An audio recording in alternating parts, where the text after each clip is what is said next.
Hi, my name is BINTI. I'm from AP 2295C. For my first individual assignment for BSR 603, Building Design and Conservation, I've chosen the Kedah State Art Gallery as my case study. Let's move on to the building background of Balai Seni Negeri Kedah. The Balai Seni Negeri is known to many as one of the most significant buildings in Alor Star.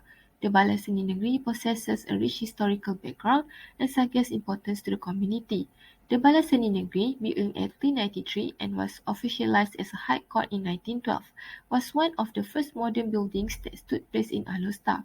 The Balai Seni Negeri was built during the reign of Sultan Abdul Hamid Halim Shah, the 25th Sultan of Kedah. In 1931, the High Court then relocated to a new building located beside the Federal Building and behind the Balai Nobat. Building facts about the Kedah State Art Gallery. It has been designed by the architect named Muhammad bin Lebay Tambi, the Kedahan Public Works Department, to function as a high court.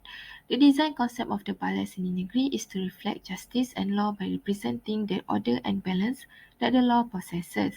The building collaborates with East and West by merging colonial architecture style and traditional Malay style into one building. Next is the timeline of conservation work for Balai Seni Negeri Kedah. In 1896, the Balai Seni Negeri finishes construction. In 1904, the wedding of 5 children of Sultan Abdul Hamid Halim Shah.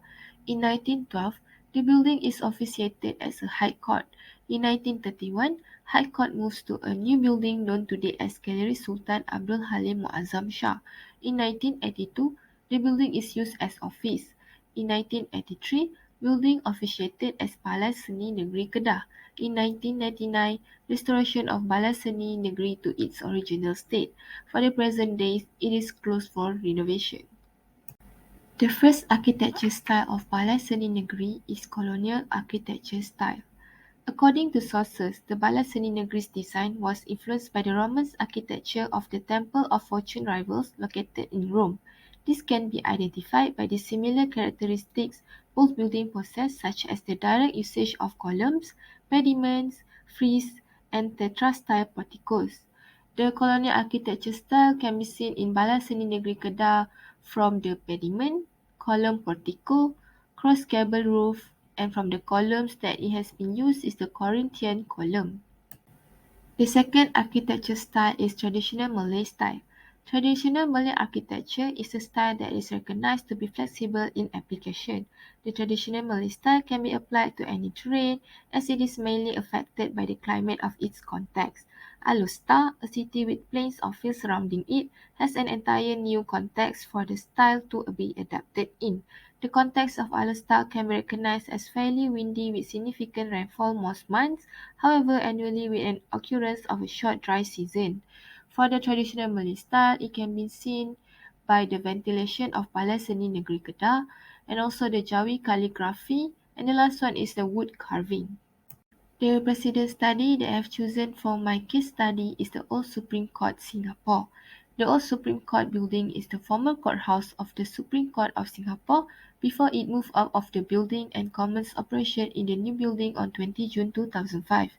The building was the last structure in the style of classical architecture to be built in the former British colony. It has been opened in 1939 and the construction started in April 1937. It is located in Singapore and the floor area is 55,000 square feet. The similarities of elements between the Kedah State Art Gallery and the Old Supreme Court Singapore is the first one. Both of these buildings have the same architectural style, which is colonial architecture style. The second one is the style of pediment and frieze, and the last one is the Corinthian column. I guess that's all from me. Thank you for watching and have a nice day.